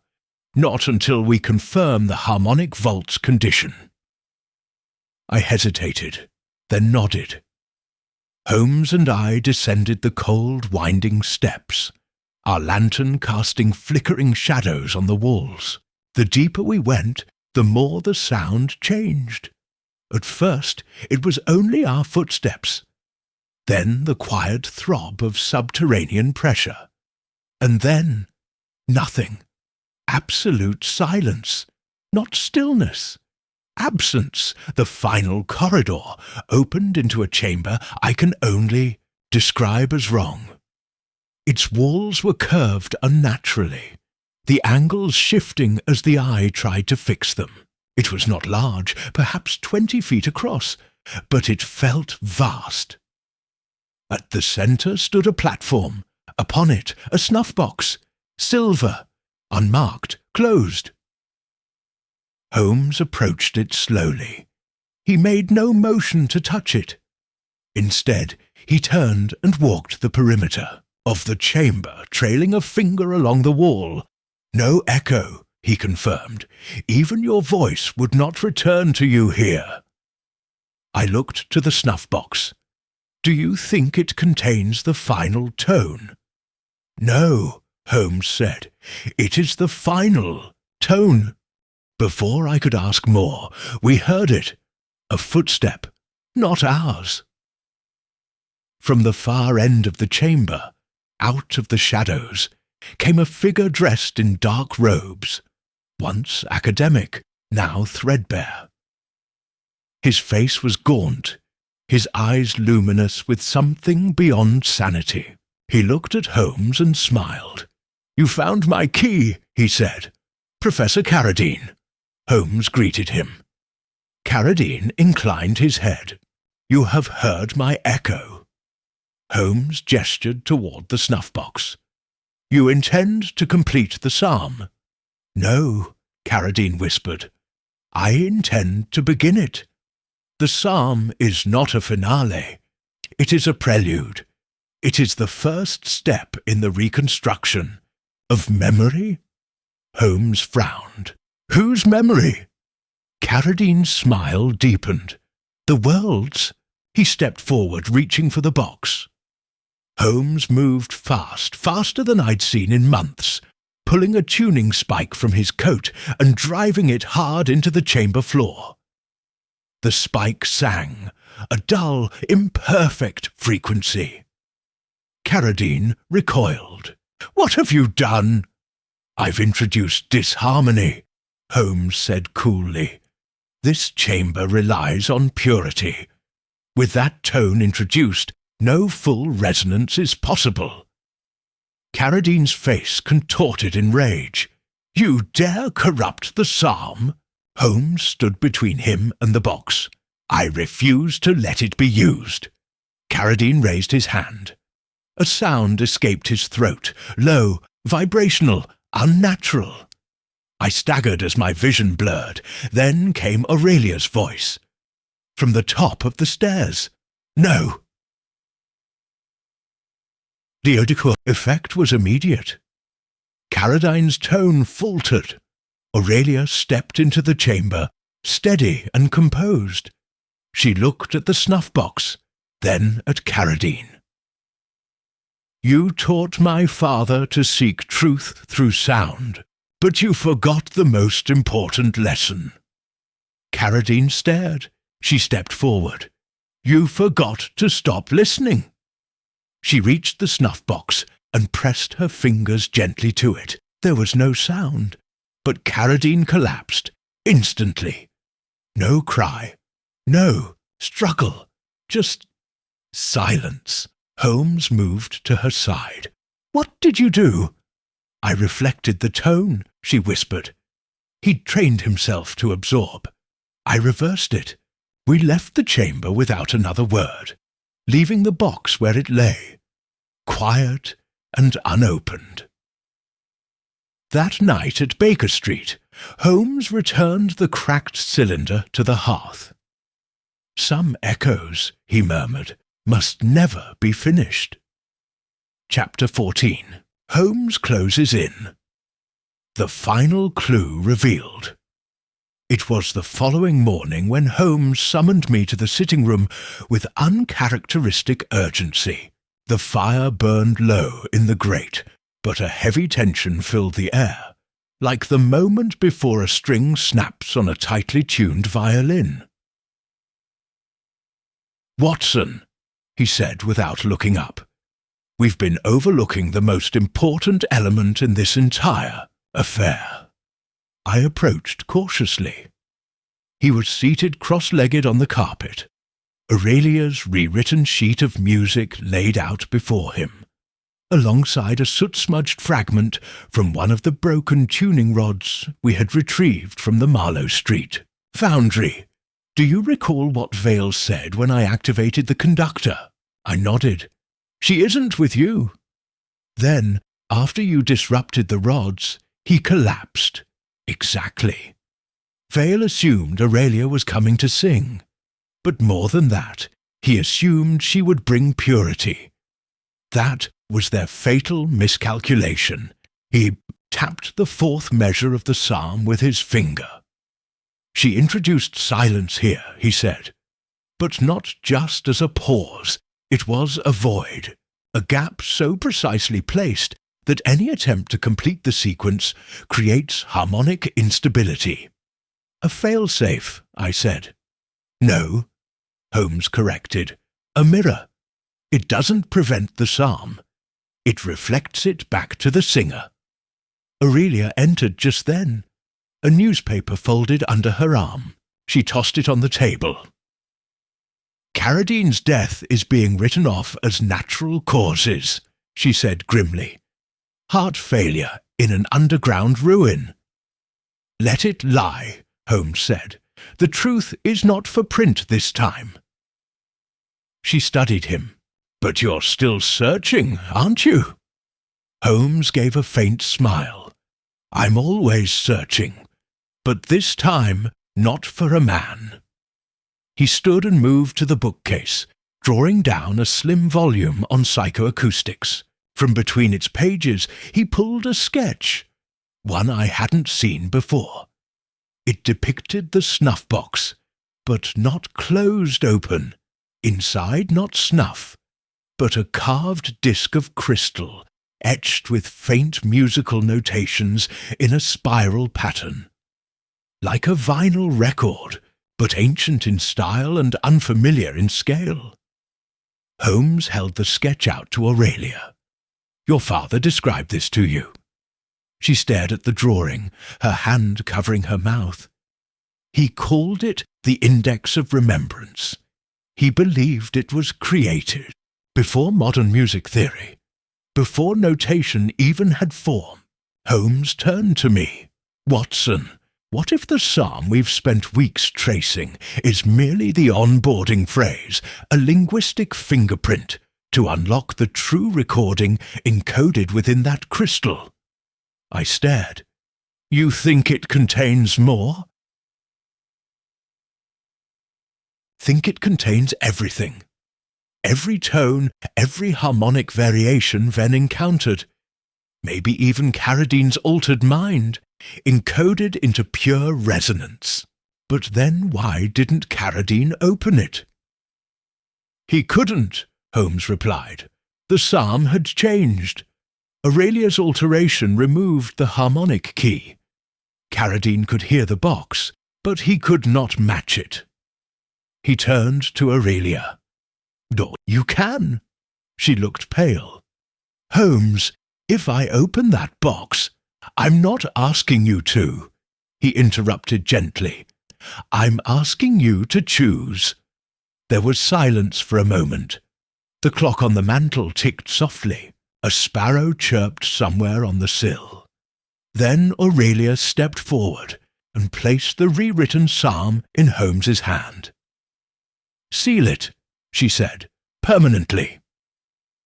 That evening, we made our way to the British Museum under cover of dusk. Holmes had secured a meeting with Dr. Rupert Layton, curator of rare acoustic antiquities, a former associate of Mycroft's. Layton was a narrow-eyed man with a voice like old paper. But he listened intently as Holmes explained the significance of the snuffbox, the harmonic loops, and the final psalm fragment. "You don't want this archived," Layton said when Holmes finished. "You want it contained." "Yes," Holmes said, "and monitored." Layton leaned forward. "I'll bury it under 10 feet of lead, and forget the key if that's what you want." "No," Holmes said. "Forget nothing. Just never listen." Layton took the box with reverence, cradling it as one might an unexploded shell. As we left, I asked Holmes what he had meant. "You said never to listen, and yet to never forget." Holmes gave a wry smile. "Because memory without sound is history, but sound without memory is dangerous." We returned to Baker Street in silence. The fire had burned itself out. The conductor no longer pulsed. The psalm, in every physical form, had been sealed. Holmes poured us both a drink. "To melody," I offered, "and to the silence that saves us from it." Holmes raised his glass. "To those who refuse to finish the song." Chapter 15. The Final Gathering. A week passed in a strangely suspended quiet. The case, though resolved in substance, still lingered in spirit. Holmes, ever composed in the aftermath of intellectual combat, was uncharacteristically reserved. He did not return to his violin. He scarcely smoked. Instead, he reread obscure musical manuscripts and sketched tone curves into the margins of his books. I knew better than to interrupt his introspection. But I could not help asking, one evening as we sat by the hearth, "Holmes, what remains? The psalm is sealed. The snuffbox is under watch. What else concerns you?" He didn't look up. "You remember the last phrase Vale spoke in the chamber?" I nodded. He said, "She isn't with you." Holmes lifted his gaze. But how did he know that? The chamber was sealed. We had no communication. And yet he was absolutely certain Aurelia was not present. Surveillance? Not physical, he said. Resonant. I frowned. "Explain." Holmes rose and fetched from the mantel a sliver of the fractured phonograph cylinder we had cracked weeks ago. He held it to the light. This, he said, was never meant to be played in the usual sense. It was designed to listen, to respond to a precise voice print. Vale knew Aurelia's tone was missing, because the cylinder didn't react the way it should. He turned to me, which means someone or something was still monitoring for her voice. I stood slowly. You think someone else is involved? He gave the faintest nod. Not Carradine, not Vale, but someone they never spoke of, a silent partner. Before I could respond, a knock came at the door. A courier, envelope, unmarked. Holmes opened it. Inside, a single sheet of parchment and a folded page torn from a hymnal. The parchment read, "There are still those who remember the psalm as it was meant to be sung. We gather at matins. You are expected."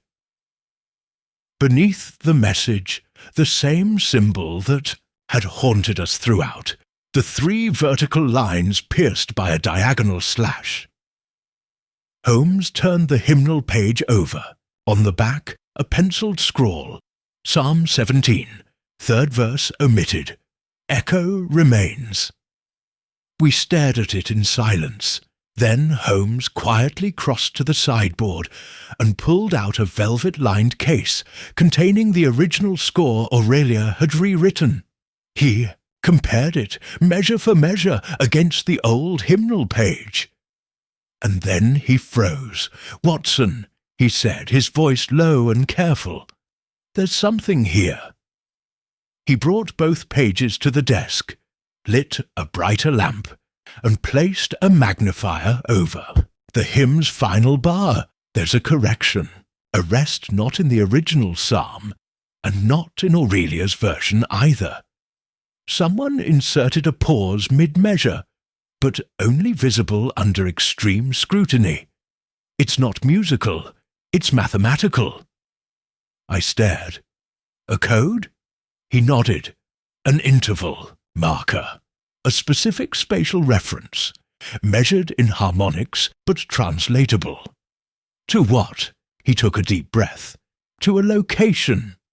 The next morning we took a train to Wiltshire, to a chapel long since decommissioned, St. Eligius of the Echoing Dawn. The locals avoided it, claiming the place hummed during thunderstorms. We arrived at sunrise. A low mist rolled across the moor. The church, nestled between half-buried stones, leaned with age. Holmes moved with purpose, guided by a mathematical precision that left no room for uncertainty. The inside of the chapel was untouched. Dust-covered pews, fractured stained, glass, and a warped altar bearing a single object, a snuffbox. Not the snuffbox, a twin. Holmes approached with studied caution. He lifted the lid. No crystal disc inside. Instead, a folded note and 3 black feathers. He unfolded the note slowly. One voice was silenced. But the choir listened still. You have delayed the psalm. You have not erased it. Beneath the lines, a signature in red wax. Holmes folded the note and slipped it into his coat. They've fractured the choir, he said softly. But someone remains. Someone who never entered the chamber, never revealed their voice, but listened through others. I felt a chill. A conductor. Holmes nodded. Yes, the true orchestrator. We left the chapel in silence. The mist had thickened.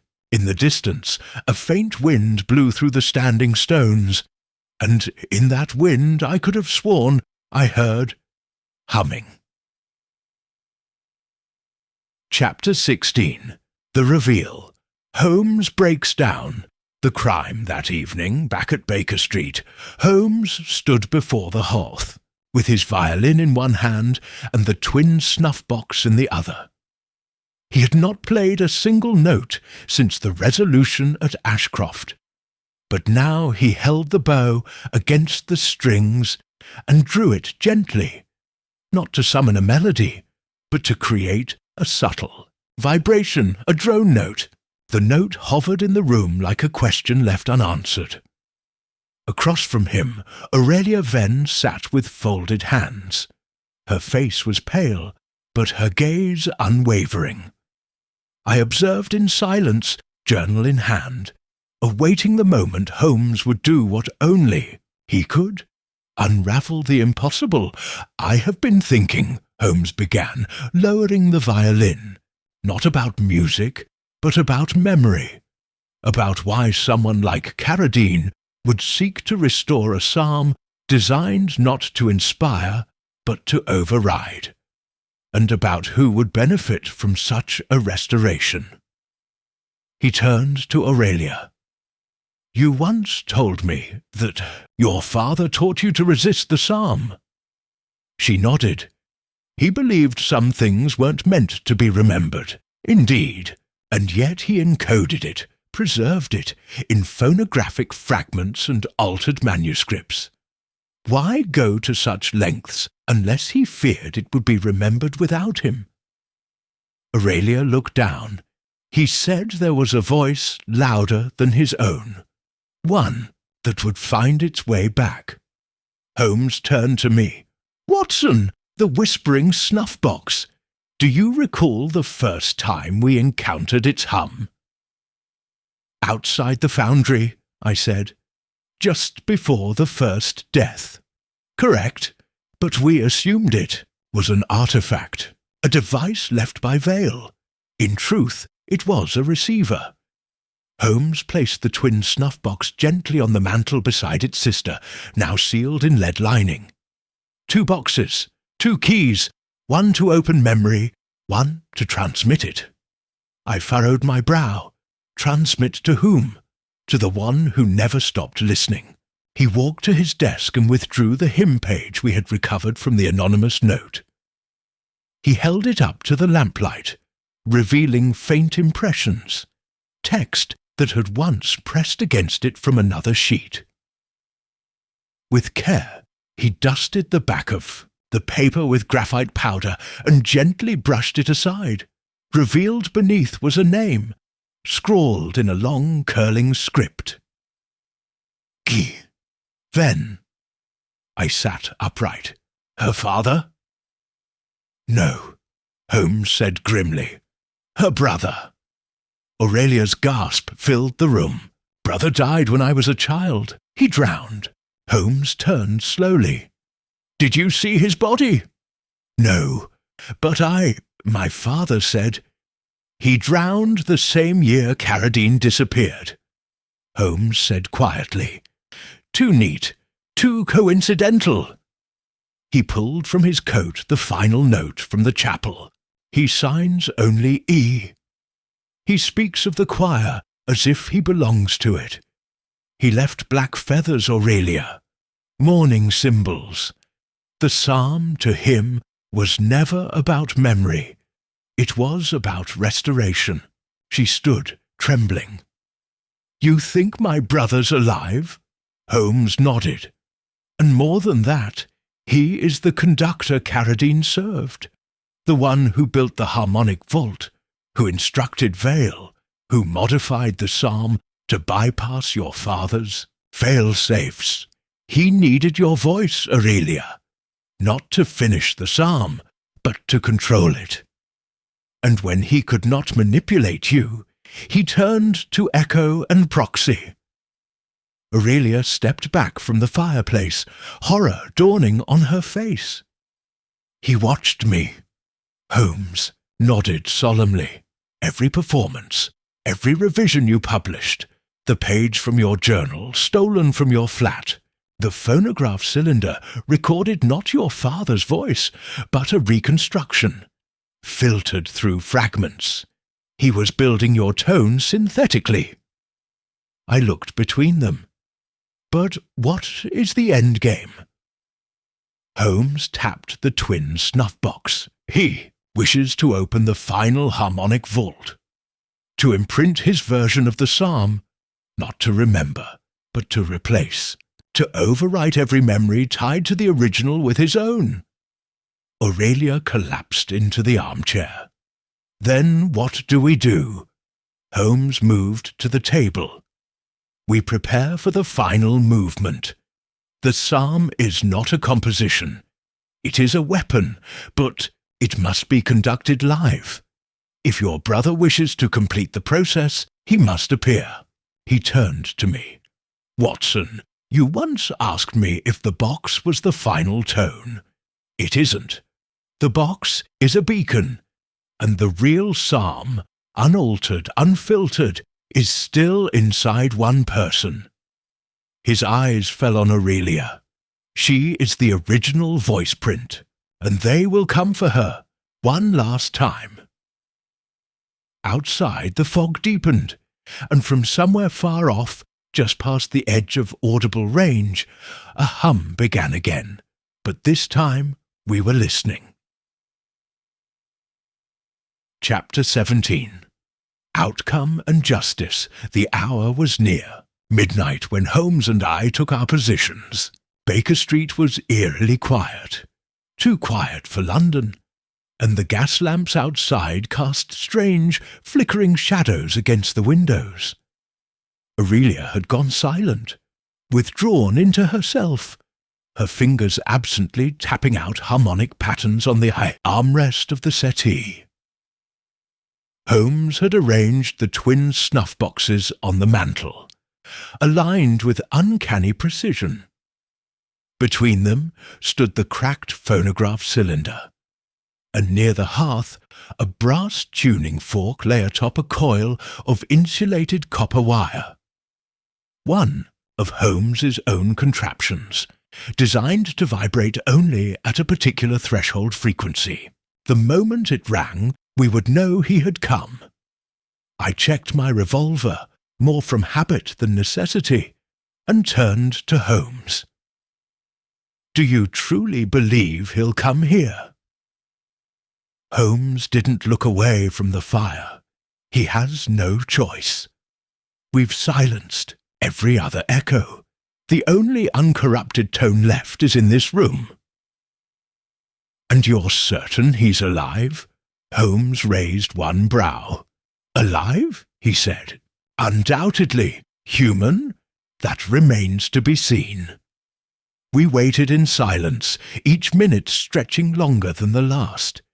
Then, just past the hour, the tuning fork vibrated. No sound, just motion. A low hum passed through the floorboards, followed by the faintest creak of the stair outside. A knock followed, 3 gentle raps. Holmes crossed to the door and opened it without hesitation. On the threshold stood a man, no older than Aurelia, yet with an aura of age. He wore a dark cloak, slick with rain, and beneath it a high collar clasped by a brooch in the shape of a clef. His hair was a shock of silver, despite his youthful face. But it was his eyes that struck me, wide, unblinking, and utterly familiar. Aurelia stood slowly. Elias, she breathed. The man inclined his head. Sister. The word hung heavy in the air. Holmes gestured toward the hearth. You've come to complete the psalm. Elias stepped forward. It was never incomplete, only interrupted. Aurelia's voice trembled. They said you drowned. I did, Elias said softly. But Carradine found me. He saved me from silence. Holmes stepped between them. You've built a network of resonance collectors, weaponized acoustics, reconstructed memory through sound. All of it to reintroduce a composition your father buried. But why? Elias stared into the fire. Because it was never his to silence. Holmes's eyes narrowed. So, you intend to replace the original? Rewrite history through resonance? Not history, Elias replied. Identity. Memory is merely frequency held in pattern. If you control the pattern, you control the mind. Aurelia stepped forward now, her voice growing firmer. You'd strip people of themselves, turn them into tuned vessels. I'd give them harmony, Elias said, purpose, unity. Slavery, she shot back. The snuff boxes began to vibrate faintly. Holmes turned to me. Watson, it begins. Elias moved to the phonograph cylinder. Don't need your voice, sister. I have your echo. Enough fragments exist to simulate the final note. He reached for the cylinder, but Holmes was faster. With a single flick, he knocked it into the fireplace, where it shattered in the flame. Elias screamed, not in anger, but in static. His voice was not a cry, but a frequency, vibrating the walls, the windows, the furniture. Watson, the box! Holmes barked. I moved on instinct, flipping open the lead-lined snuff box and revealing the crystal disc within. Holmes struck the tuning fork. The tone it emitted was low and pure, and instantly the vibration in the room ceased. Elias staggered. Holmes turned to Aurelia. Now, the psalm. Sing your version, the unfinished one. She hesitated. Then, without accompaniment, she began to hum. Not the full melody, only fragments, but it was enough. The air changed. The crystal disc within the snuff box began to glow faintly, then emit a countertone. Elias fell to his knees, clutching his head. You've fractured it. Aurelia stepped closer. You were never meant to conduct, Elias. You were meant to listen. With a final burst of energy, Elias lunged for her. But Holmes struck his shoulder with his cane, forcing him back. The tone in the room intensified. A harmonic feedback loop now circled us. The crystal's glow pulsed, once, then extinguished. Elias collapsed. When he awoke an hour later, he was no longer the same. His eyes were dull, confused. He remembered his name, but not the psalm, not Carradine, not the network. I was ill, he whispered. Aurelia said nothing, simply placing a hand on his shoulder. Holmes gave a single nod. It is done. 3 days later, we received word that all active harmonics in Carradine's buried network had ceased. The devices went silent. The second snuff box was sealed and buried beneath the Ashcroft ruins. The twin crystal, now inert, was handed to the British Museum, without context. Elias was relocated to a sanatorium under the name Edward Vale. His past was erased. As for Aurelia, she returned to her music, but she never sang the psalm again. Chapter 18. Holmes' Final Reflection. The fog returned to Baker Street that evening, as if London itself sought to draw a veil over all that had passed. The lamps glowed dimly behind their yellowed glass, and the world outside our windows became no more than vague shapes drifting through shadow.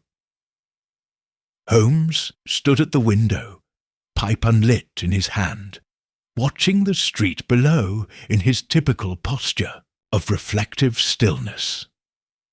I had just returned from delivering the final reports to Inspector Lestrade, none of which mentioned the snuff boxes, the psalm, or the strange harmonic war we had narrowly prevented.